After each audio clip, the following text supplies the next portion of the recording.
खुलुमबाय आं दिनै जेएसपी एडभाइस 365 चेनेलनि जै मोनसे गोदान कन्टेन्ट लानानै फैदों। बे कन्टेन्टआव आं स्पेसियली क'क्राझार लकसभा समष्टि आरो दरं उदालगुरि समष्टिनि जि बिसायख'थि जानानै थांबाय 7 मेआव बेखौ बेस खालामनानै आं सावरायसोमनो नाजानाय जादों। बे मोननै समष्टियाव गुबैयै बबे हान्जानिफ्राय सोरबादि बिजाथिया देरहासार जागोन बिनि सायाव आङो सावरायथ'नो नाजानाय जादों। गोबां खोथा बुंगासिनो दङ। इउपिपिएल हान्जानि बिजाथिफ्राबो थामहिनबा इउपिपिएल हान्जानि सोद्रोमाफ्राबो क'क्राझार लकसभा समष्टियाव इउपिपिएलआनो गोबां भट लानानै देरहासार जागोन होननानै बिथांमोना दाबि दैखांबाय थादों। आरो गुबुन फारसेथिं बिथां हाग्रामा महिलारिनि हान्जा थामहिनबा बिपिएफ दोलोआबो बे दरं उदालगुरि लकसभा समष्टि आरो क'क्राझाराव जोबथा मिनिनायखौ बिपिएफआनो खालामगोन होननानै बिथांमोना बुंगासिनो दङ। आरो गुबुन फारसेथिं इउपिपिएलनि माखासे सर्सआ जोंनो फोरमायोदि दरं लकसभा समष्टियाव एनडिएनि बिजाथि थामहिनबा बिजेपिनि बिजाथि बिथां दिलीप सैखियानो गोबां भट लानानै देरहासार जागोन होननानै बुंबाय दं। आरो गुबुन फारसेथिं बिपिएफनि हान्जाया मालाबाबो दरं उदालगुरियाव दुर्गादास बर'खौ फेजेननो हानाय बिजाथि आथिखालाव गैया होननानै बिथांमोना दाबि खालामबाय दं। दा बेखौ नोजोरथि बोनानै दिनैनि कन्टेन्टखौ सावरायथुमनो नाजानाय जादों। आरो गोबां जाननुनि खौरां आरो ससियेल मिडियायाव गोसारनाय रादाबफोरखौ नायबिजिरनानै नायोब्ला आथिखालाव जोंनि बिटिसियाव जालांनाय लोगोसे दरं उदालगुरि आसाम आरो बिटिसि पार्टखौ लानानै दाजानाय दरं उदालगुरि लकसभानि रिजाल्ट बिसायख'थिनि फिथाइ बे फिथाइखौ लानानै आथिखालाव गोबाङानो गोबां सावरायसोलायनायखौ जों नुनो मोनदों।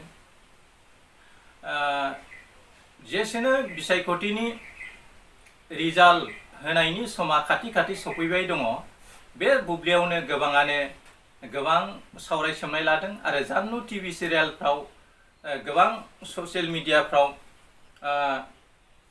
क'क्राझार लकसभानिफ्राय बिथां Khampa Borgoyari former deputy chief of BTC बिथाङानो गोबां भट लानानै देरहासार जागोन होननानै बिथां अखिल गगৈ बिथाङा बुंदों। आरो गुबुन फारसेथिं ससियेल मिडियायाव गोबां समनिफ्राय भाइरेल जाबोनाय आरो गोबां खोथा बुंनानै गोबांजों मोजां मोनजाबोनाय आरो गोबांजों गाज्रि मोनजाबोनाय सासे इउटुबार बिथां बड'लेण्ड टाइगार बिथाङा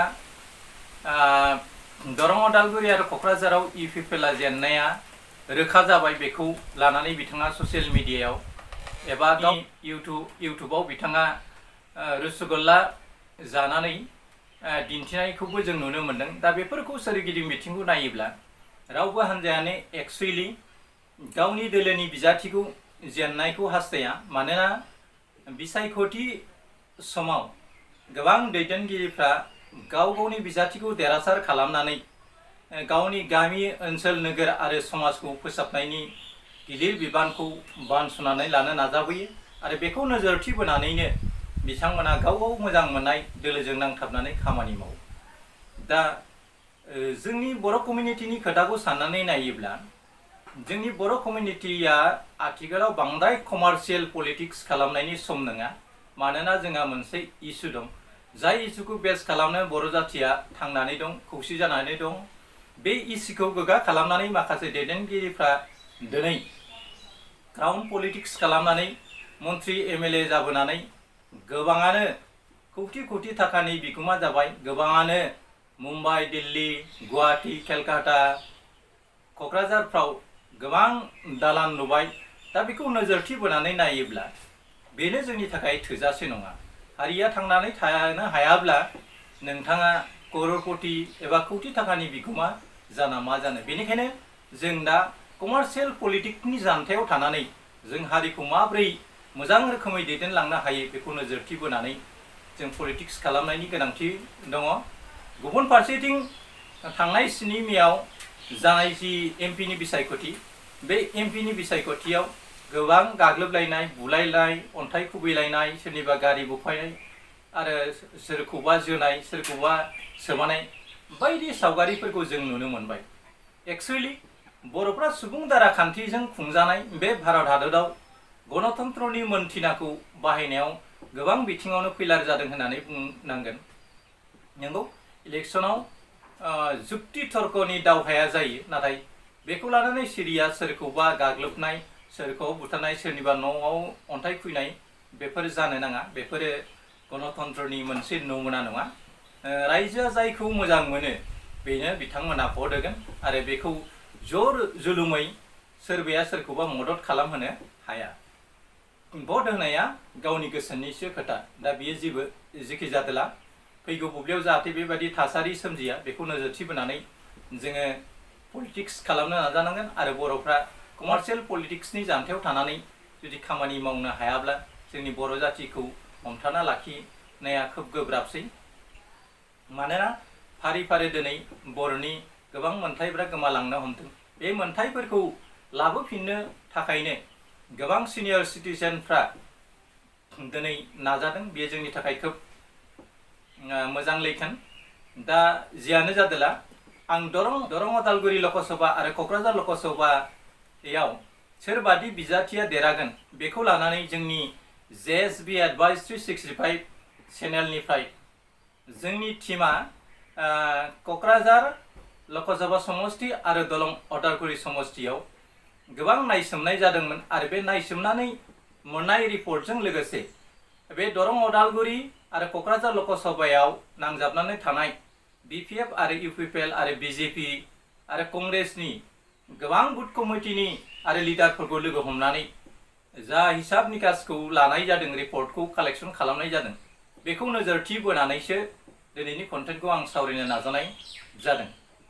दिनैनि कन्टेन्टआव सावरायनाय गासै डिटेल्सफोरखौ जोङो दरं अदालगुरियाव थांनानै बा दरं अदालगुरिनिफ्राय बुथुमनानै मोननाय बुथ कमिटि आरो स्टेरिं कमिटिफोरनिफ्राय जि लिरनानै हरनाय बेफोर रिपर्टनिफ्राय जोङो थिरांथा खालामदों आरो बे थिरांथा बादि दरं अदालगुरि लकसभायाव सोरबादि बिजाथिया देरहागोन बे रिपर्टनि सायाव बेस खालामगोन आरो बे रिपर्टआनो थोजासे जाफुंजोबगोन बेखौबो जोङो मिजिंथिनो हाया। मानोना बे रिपर्टनि बबेबा खोन्दोआव बबेबा बिथांमोननि साननाय बिथांमोननि केलकुलेशना गोरोन्थिबो जानो हागौ। नाथाय आथिखालनि दोहौ आरो थासारिखौ नायोब्ला आरो BTCनि जि मोनखानाय माखासे जि पावार बे पावारफोरखौ खोमाना लानायनि जाहोनावबो गोबां मेलेमजिबि सिनियर सिटिजेन आरो गोबां गोरों गोरोंफ्रा बिबेक भट होदों आरो बे बिबेक भटआनो देरहासारनायनिबो मोनसे बेसेबांबा बेसेन गोसा भट जायो। दा आङो दरं अदालगुरि लकसभा आरो क'क्राझार लकसभायाव जानाय बिसायख'थिजों लोब्बा थानाय बुथ कमिटि आरो स्टेरिं कमिटिफोरनि रिपर्टखौ नोंथांमोननो फोरमायथिनो नाजानाय जादों आरो बे फोरमायथिनायनि गेजेरजों नोंथांमोना दरं अदालगुरियाव सोरबादि बिजाथिया आथिखालाव देरहासार जागोन बेखौ रोखा जानो हागोन। दा आङो रिपर्टआव जेरै मोनदों बेबायदियै होनो नाजानाय जादों। नोंथांमोना भिडिअखौ स्किप खालामालासिनो नाय जाहाथे गासै खोथाफोरखौ नोंथांमोना बुजिनो हायो। भिडिअआ एसे गोलाव जागोन। दा गिबियावनो जोङो नं फर दरं अदालगुरि लकसभा कनस्टिट्युएन्सिनि माखासे भटफोरखौ नायबिजिरनो नाजानाय जादों। बावहाय सोर बिजाथिया बेसे मोनदों बेखौ जों बे रिपर्टनि जोहै डाटानि जोहै फोरमायथिनो नाजानाय जादों। बावहाय गासै टटेल 11 एसेम्बलि कनस्टिट्युएन्सि थामहिनबा 11 गं एसेम्बलि कनस्टिट्युएन्सि दङ। बे एसेम्बलि कनस्टिट्युसनाव बेसेबां भट कालेक्शन खालामखो सोर पार्टिया एबा सोर बिजाथिया बेखौ होनो नाजानाय जाबाय। सेथियावनो लाग्रोनाय जाबाय नं 43 तामुलपुर टटेल भटआ दङ 2,12,257 बावहाय केस्टिं पार्सेन्टेज थामहिनबा भट होनायनि बिसाना 74.35%। कास्टिं भटआ जादों 1,57,813। बावहाय BPFआ 74,000 मोनदों, BJPआ 68,000, कंग्रेसआ 10,000, आदार्सआ मोनदों 5,80,000। नैथि नं फर गरेसर कन्स्टिट्युएन्सि एसेम्बलि कन्स्टिट्युएन्सि नं फर गरेसरनि गासै भटारा दङ। टटेल भटारा जाबाय 1,99,407।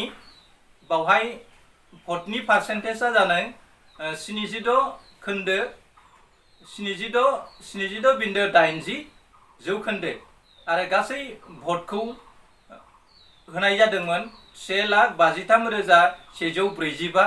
बावहाय BPFआ मोनदोंमोन 76,000, BJPआ मोनदोंमोन 58,000, कंग्रेसआ मोनदों 12,000, आदारा मोनदों 7,900। नं फर भेरगावआव दङ गासै भटआ 1,60,329। बावहाय केस्टिं पार्सेन्टेजआ जादोंमोन, भट होनायनि पार्सेन्टेजआ जादोंमोन 75.33 आरो कास्टिं भटआ जादोंमोन 1,20,776। BPFआ मोननो हादोंमोन 66,000, BJPआ मोननो हादोंमन 45,000, कंग्रेसआ मोननो हादोंमन 7,000 आरो आदार्स गुबुनफ्रा मोनदोंमोन 270। ब्रैथि नं 46 अदालगुरि, बावहाय गासै भटारा दंमोन 1,69,232। केस्टिं पार्सेन्टेजआ जादोंमोन 68.50% आरो गासै भटआ होजादोंमोन 1,15,924। BPFआ मोनदोंमोन 75,000, BJPआ मोनदों 30,000, कंग्रेसआ मोनदों 800,000 आरो गुबुनफ्रा आदार्सआ मोनदों 2,900। बाथि नं 47 मासबाद, बावहाय गासै भटारा दङ 1,82,241। बेनि भट होनायनि जौखोन्दोआ जादोंमोन 77.41%। बावहाय गासै भटआ होजानाय जादोंमन 1,41,973। BPFआ मोनदोंमोन 78,000, BJPआ मोनदों 38,000, कंग्रेसआ मोनदों 20,000, गुबुनफ्रा मोनदों 5,000। दथि 48 नं टंला, बावहाय गासै भटार्सआ दङ 1,77,404।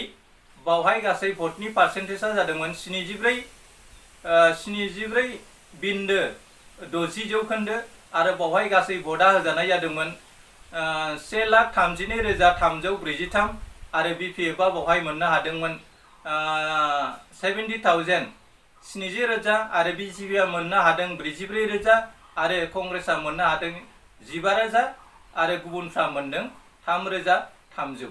दानिया बे थांबाय। दाना BTC एरियायाव बेसेबां भट मोनखो?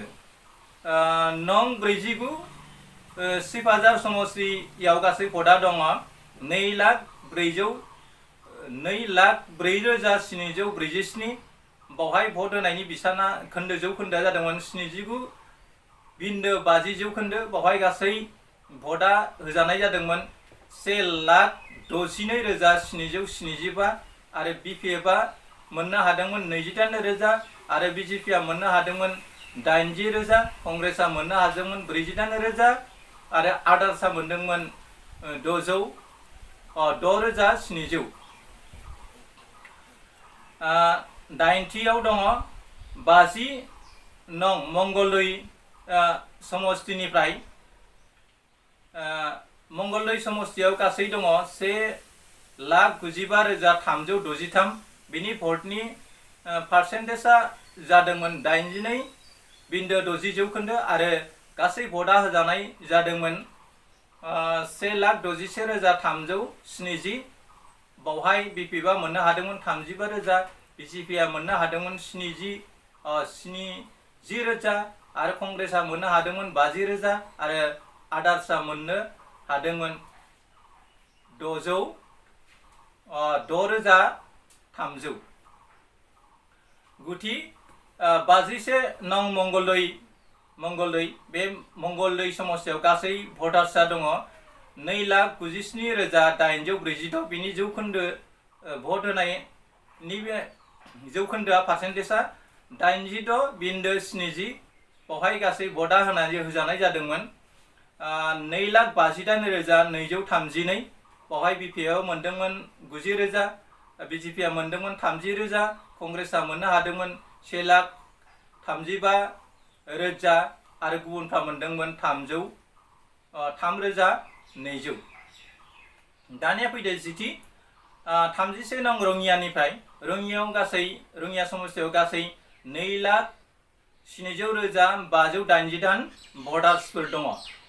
बेनि बावहाय भट होनाय जौखोन्दोआ जादोंमोन 79.43% आरो बावहाय गासै भट होनाय जादोंमोन 1,64,887। बावहाय बिपिएफआ मोननो हादोंमोन 40,000, बिजेपिआ मोननो हादोंमोन 90,000, कंग्रेसआ मोननो हादोंमोन 30,000 आरो गुबुनफ्रा 4,800 मोनदोंमोन। दानिया जोबथायाव फैबाय 17थियाव फैबाय नं 32 कमलपुर। नं 32 कमलपुर राव गासै दङ 1,80,788 भटार्स आरो बेनि जौखोन्दो भट होनायनि जौखोन्दोआ जादोंमोन 80.89%। बावहाय गासै भटआ होजानाय जादोंमोन 1,46,239। बावहाय बिपिएफआ मोननो हादोंमन 35,000, बिजेपिआ मोननो हादोंमोन 80,000 आरो कंग्रेसआ मोननो हादोंमोन 25,000 आरो आदार्सआ मोनदोंमोन 6,020। दा आउट अफ बिटिसि मोननो हादोंमोन। दा गासै बिसानखौ साननानै नायोब्ला जों नुनो मोनो बिपिएफ पेपार्ड भटिं इन बिटिसि एरिया। बिपिएफआ बिटिसि एरियायाव 53.46% भट मोननो हादोंमोन। टटेल बिथांमोना बिटिसि एरियायाव जोंनि रिपर्ट बादिब्ला 4,38,949 बिटिसि ओनसोलनिफ्राय भट बिथांमोना कालेक्शन खालामनो हादोंमोन। बिपिएफ पेपार भटिं आउट अफ बिटिसि एरिया, बिटिसिनि बायजोआव थामहिनबा दरं ओनसोलाव बिपिएफआ 25.52% भट मोननो हादोंमन। टटेल 2,28,921 भट। दा in favour of mister Durga Das Boro' total भटआ 6,66,967। बिजेपि इन बिटिसि एरिया, बिजेपिआ बिटिसि ओनसोलाव 34.45% भट मोननो हादोंमोन। बिथांमोना बिटिसि एरियायाव मोननो हादोंमोन 2,80,942। BJP out of BTC area, बिटिसिनि बायजोआव बिथांमोना रं पार्टआव मोननो हादोंमन 39.17%। बावहाय बिथांमोना मोनदोंमोन 3,49,985। In favour of mister Dilip Saikia total भट, दिलीप शइकिया रिपर्ट बादियै 6,32,927 भट मोननो हादोंमोन। In favour of mister Madhab Rajbongshi total भट 3,60,000। दा बेनिफ्राय जों नोजोर बोना नायोब्ला दुर्गादास बर'आ बे रिपर्ट बादियै देरहासारनायनि बिसानखौ मोनदों। मानोना बिथाङा गुड कमिटि आरो स्टेरिं कमिटिफोरनि होनाय जि रिपर्ट बादिब्ला 6,68,967 भट मोननानै देरहासार जागोन। दा बेनि बिसाना खम बारा जानो हागौ, नाथाय बे रिपर्ट बादियै दुर्गा दास बर'आनो दरं अदालगुरियाव देरहासार जानोबो हागौ। गुबुन फारसेथिं दिलीप शइकियाया मोनदोंमोन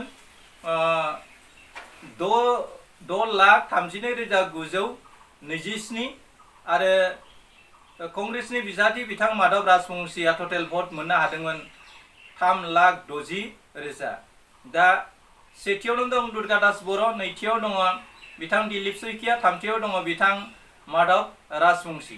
दा बेखौ नोजोरथि बोनानै नायोब्ला बुथ कमिटि आरो स्टीरिं कमिटिनि रिपर्ट बादियै बिथां दुर्गा दास बर'आनो देरहासार जानायनि गोबां चान्सआ दङ। आरो गुबुन फारसेथिं जुदि BPF नि जि मददथि हान्जा AIUDF बिथांमोना थारैनो मुस्लिम कमिउनिटिफ्रा बिथांमोननो गोबाङानो भट होदों नंगौ, नाथाय गरिया मुस्लिमफ्रा गावखौनो असमिया कमिउनिटिनि गोरा गरामि असमिया होननानै बिथांमोना सिनायथि होनो नाजायो। बिथांमोननि भट होनाय बिसाना जुदि खम जायोब्ला बिथां दुर्गा दास बर'आ बे बिसानखौ मोनहैयाबो जानो हागौ। दा रिपर्ट बादियै जोङो दरं अदालगुरियाव सेथि मासियाव दङ बिथां दुर्गा दास बर'आ, नैथि मासियाव दङ दिलीप सैकिया, थामथि मासियाव दङ मिस्टार माधव राजबंशी। दा बेवहाय 3 खना दावहाया जागोन। दा दरं अदालगुरिनि जि रिपर्ट, जों रिपर्टखौ नायसोमनानै मोननाय बादिब्ला बेखिनियानो दरं अदालगुरि लकसभानि जि बिसायख'थिनि नायदिंनायनि जि फिथाइ। दानिया फैदो बर'नि मैखोम जायगा थामहिनबा capital city of BTC Kokrajhar लकसभानि जि बिसायख'थिनि जि रिपर्ट, बेफोर ओनसोलफ्रा फ्राय ST रिजार्व। दा बेखौ नोजोरथि बोनानै नायोब्ला क'क्राझार लकसभा समष्टियाव बर'नि बिजाथि बिथां खाम्फा बरगयारी आरो जयन्त बसुमतारीनि गेजेरावनो जेननाय देरहासारनायनि साबिखाथिया दङ। गुबुन फारसेथिं बर'नि जि बिजाथि बिनिता देखाखौबो जों गोरलै लानो हाया, मानोना गोबां बर'फ्रानो क'क्राझार लकसभा समष्टियाव बर'फ्राबो टसाव भट होनायनि रिपर्टखौ जों मोननो हानाय जादों। दा बेखौ नायोब्ला क'क्राझाराव 3 खना बादायलायनाया जागोन। दा बावहाय BTC कन्स्टिट्यूशनफ्रा जाबाय क'क्राझार लकसभायाव गोग्लैनाय समष्टिफोरखौ गिबियावनो खिन्थाग्रोनाय जाबाय। सेथियाव दङ परबसरा ST, बावहाय गासै भटार्सआ दङ 66,220 बावहाय टटेल भल्ट जादोंमोन 56,285। भल्टनि जौखोन्दोआ जाहैबाय 85.0%। BPFआ मोननो हादोंमोन 30,182। EPPL मोननो हादोंमोन 16,700। कंग्रेसआ मोननो हादोंमोन 5,034। GSPआ मोननो हादोंमोन 2,000। आदार्सआ मोनदोंमोन 2,571। ब्लक वाइजआव पार्सेन्टेजआ जादोंमोन 53.98%। नैथियाव दं गुमा अपेन, बियो बयनिबो थाखाय। गुमा समष्टियाव 62,686 भटार्सफोर दङ।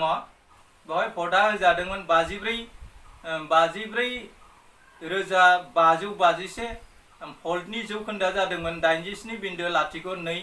BPFआ मोननो हादोंमोन 25,347। EPPआ मोननो हादोंमोन 15,721। कंग्रेसआ मोननो हादोंमन 7,568 आरो GSPआ मोननो हादोंमन 1,481 आरो गुबुनफ्रा मोनदोंमोन 4,453।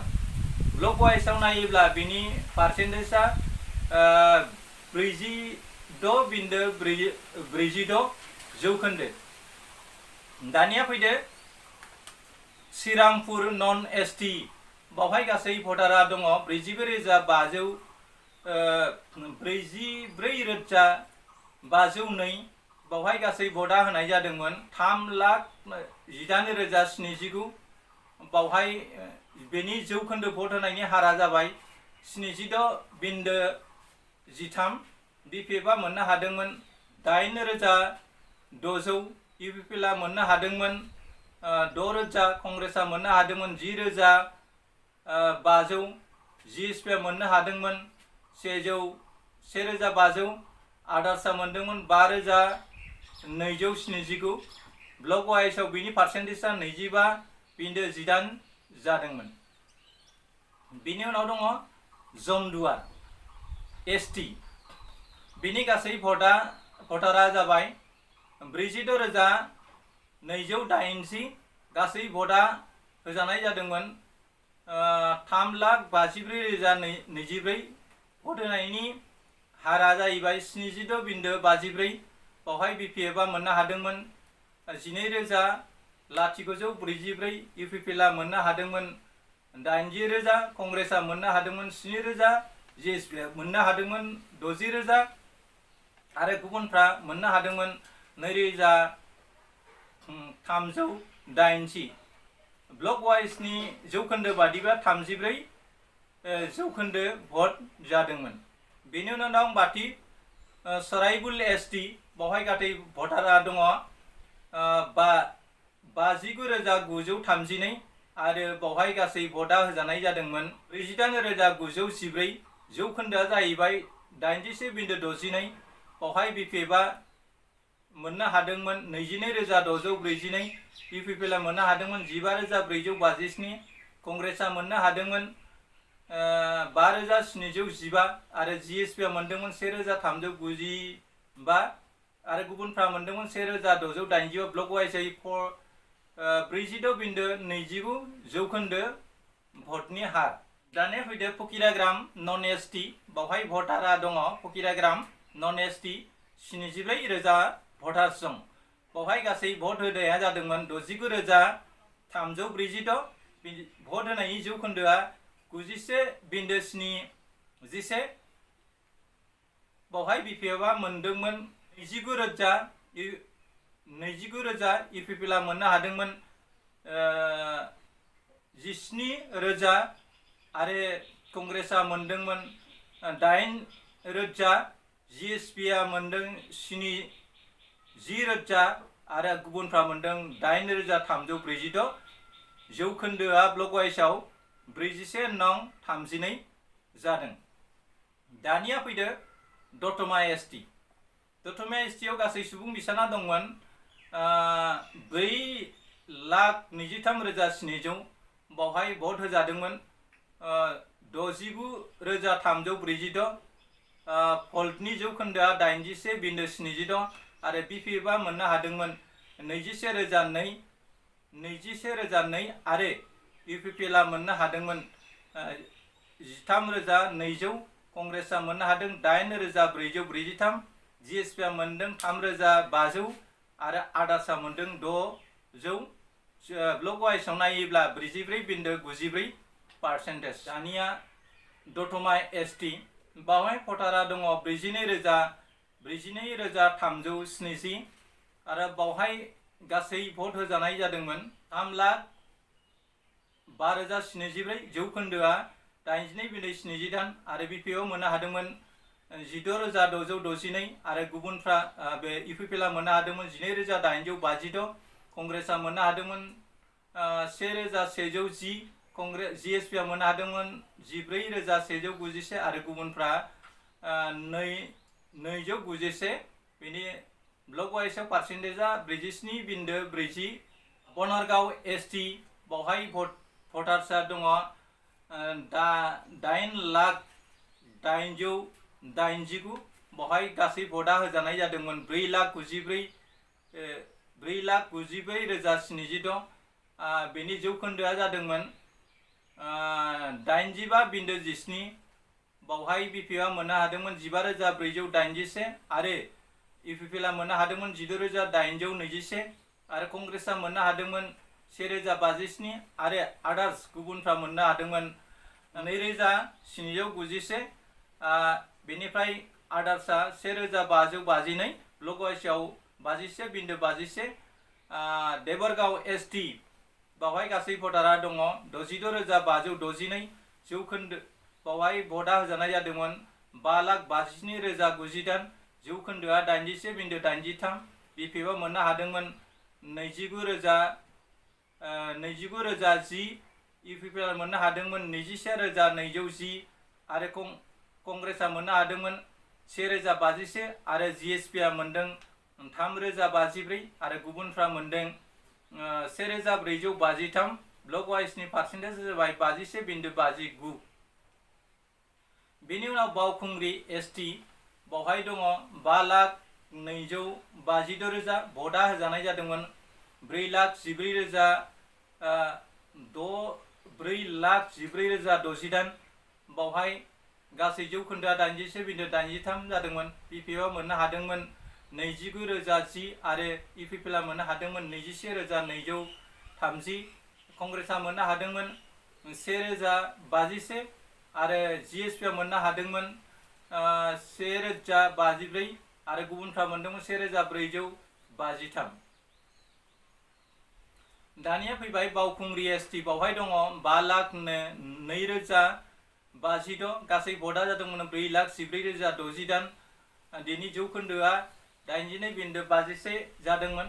बिपिएफआ मोननो हादोंमोन 19,515 इउपिपिएलआ मोननो हादोंमोन 14,616 कंग्रेसआ मोननो हादोंमोन 2,439 जिएसपिआ मोनदोंमोन 2,927 आरो गुबुनफ्रा मोनदोंमोन 1,951 ब्लक वाइज पार्सेन्टेज 47.6। दानिया सालाकाटियाव दङ गासै 5,27,013 बावहाय गासै भटआ होजादोंमोन 4,45,045 बेनि जौखोन्दोआ 84.57 आरो बिपिएफआ मोननो हादोंमोन 11,887 इउपिपिएलआ मोननो हादोंमन 13,755 आरो कंग्रेसआ मोनदोंमोन 779 आरो जिएसपिआ मोननो हादोंमोन 6,336 आरो गुबुनफ्रा मोनदोंमोन 1,000। चिरां एसटि बावहाय गासै चिराङाव दङ गासै 6,40,664 गासै भट होजानाय जादोंमोन 5,49,026 बिनि जौखोन्दोआ 85.74। टटेल बिपिएफआ मोनदोंमोन 26,219 इउपिपिएलआ मोनदोंमोन 16,417 आरो कंग्रेसआ मोनदोंमोन 1,615 जिएसपिआ मोनदोंमोन 16,167 आरो गुबुनफ्रा मोनदोंमोन 4,451। ब्लक वाइजआव पार्सेन्टेजआ जादोंमोन 47.73। दानिया फैबाय चिरां दुवार एसटि बावहाय दङ 5,28,700 गासै भट होनाय जादोंमोन 4,11,700 जौखोन्दोआ 77.87। बावहाय बिपिएफआ मोननो हादोंमोन 19,132 इउपिपिएलआ मोननो हादोंमन 17,914 आरो कंग्रेसआ मोननो हादोंमोन 983 जिएसपिआ मोननो हादोंमोन 2,866 आरो गुबुनफ्रा मोनदोंमन 302। ब्लक वाइजआव 46.48 पार्सेन्टेज जादोंमोन। दानिया फैदो क'क्राझार एसटि। क'क्राझार एसटिआव दङ गासै 5,51,000 भटार्स बावहाय भटआ जादोंमोन 5,185,000 बेनि जौखोन्दोआ जादोंमोन 88 जौखोन्दो। बिपिएफआ मोननो हादोंमोन 27,492 इउपिपिएलआ मोनदोंमोन 14,500 कंग्रेसआ मोननो हादोंमन 2,500 आरो जिएसपिआ मोनदोंमोन 6,033 आरो गुबुनफ्रा मोनदों 500। ब्लक वाइज पार्सेन्टेजआ 33.32। निसिमा एसटि बावहाय दङ 4,39,106 गासै भट होजादोंमोन 3,65,700 जौखोन्दोआ जाबाय 81.11। बिपिएफआ मोननो हादोंमोन 18,407 18,407 आरो इउपिपिएलआ मोननो हादोंमोन 13,286 आरो कंग्रेसआ मोननो हादोंमन 2,416 आरो जिएसपिआ मोनदोंमोन 1,174 आरो गुबुनफ्रा मोनदोंमोन 1,084। ब्लक वाइज पार्सेन्टेज 50.32 जौखोन्दो। सबायझार एसटि 5,00,000 8,242 गासै भटा होदोंमोन 5,17,000 जौखोन्दोआ जादोंमोन 85.80 आरो बिपिएफ मोननो हादोंमोन 22,176 आरो इउपिपिएलआ मोनदोंमोन 15,965 आरो कंग्रेसआ मोनदोंमोन 1,980 जिएसपिआ मोनदों 9,900 आरो आदार्सफ्रा मोनदों 600 लगाइस पार्सेन्टेज 44.34 मानास सेरफाङाव दङ गासै मानास सेरफां 5,742 बावहाय दङ भटा होजादोंमोन 4,92,076 भटनि पार्सेन्टेज 86.19 बावहाय गासै बिपिएफआ मोनदोंमोन 11,975 इउपिपिएलआ मोनदोंमोन 14,700 आरो कंग्रेसआ मोनदोंमन 2,500 आरो जिएसपिआ मोनदोंमोन 5,700 आरो आदार्सआ मोनदोंमोन 2,401 लगाइस पार्सेन्टेज 48.65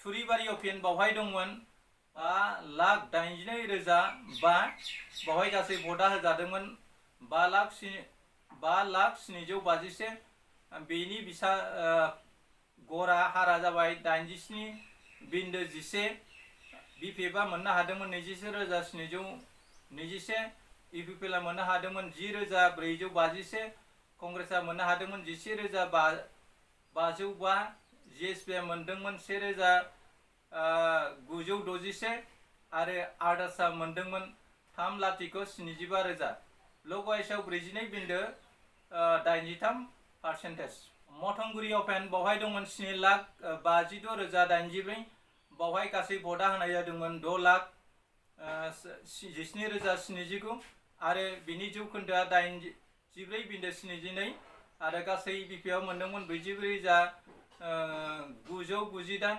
इउपिपिएलआ मोननो हादोंमोन 18,415 जिएसपिआ कंग्रेसआ मोननो हादोंमन 10,300 आरो जिएसपिआ मोनदों 7,666 आरो आदार्सआ मोनदों 3,181 ब्लक वाइज पार्सेन्टेज 38.19 दानिया फैदो कक्लाबारि एसटि बावहाय दङ भटा 7,08,081 गासै भटा होनाय जादोंमोन 5,80,900 बेनि जौखोन्दोआबो 74.21 बिपिएफआ मोननो हादोंमन 15,351 इउपिपिएलआ मोननो हादोंमन 20,013 आरो कंग्रेसआ मोनदोंमन 60 जिएसपिआ मोनदोंमन 11,086 आरो आदार्सआ मोनदों 800 ब्लक वाइज पार्सेन्टेज 43 जौखोन्दो दानिया दिहिरा समस्तियाव दङ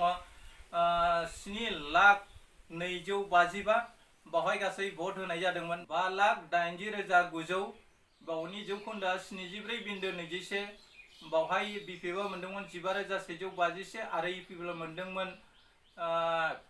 20,013 आरो कंग्रेसआ मोनदोंमन 16 आरो बेबायदिनो जिएसपिआ मोनदों 15,000 आरो गुबुनफ्रा मोनदोंमन 1,296 ब्लक वाइज पार्सेन्टेज 42.17 दानिया मसलपुर एसटि बावहाय दङ 7,92,083 बावहाय भटा जादोंमोन 6,30,83 जौखोन्दोआ 79.68 आरो बिपिएफआ मोननो हादोंमन 20,755 इउपिपिएलआ मोननो हादोंमन 18,320 आरो कंग्रेसआ मोनदोंमन 11,000 आरो जिएसपिआ मोनदों 14,000 आरो गुबुनफ्रा मोनदोंमन 894 ब्लक वाइज पार्सेन्टेजआ 45.31 दानिया मसलपुर एसटि मसलपुराव दङ 7,92,089 गासै भट होनाय जादोंमन 6,30,31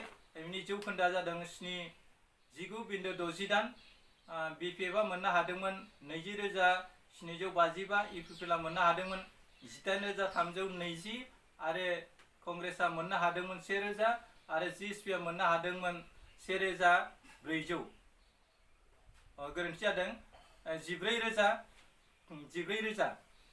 आदार्सआ मोनदोंमोन 894 ब्लक वाइज पार्सेन्टआ 45,351 दानिया जोबथा बुब्लियाव फैबाय बागानपारायाव गासै दङ 1,91,063 बावहाय गासै भट होनाय जादोंमोन 1,54,035 जौखोन्दोआ जादों 80.44 बिपिएफआ मोनदोंमोन 4,959 आरो इउपिपिएलआ मोननो हादोंमोन 4,234 आरो कंग्रेसआ मोननो हादोंमोन 4,076 आरो जिएसपिआ मोननो हादोंमोन 4,852 आरो आदार्सआ मोननो हादोंमोन 894 ब्लक वाइज पार्सेन्टेजआ जाहैबाय 12.13 दा टटेलखौ नायोब्ला ओरैबायदि नुनो मोनो टटेल बिपिएफनि भटआ जादोंमोन 5,53,174 आरो इउपिपिएलआ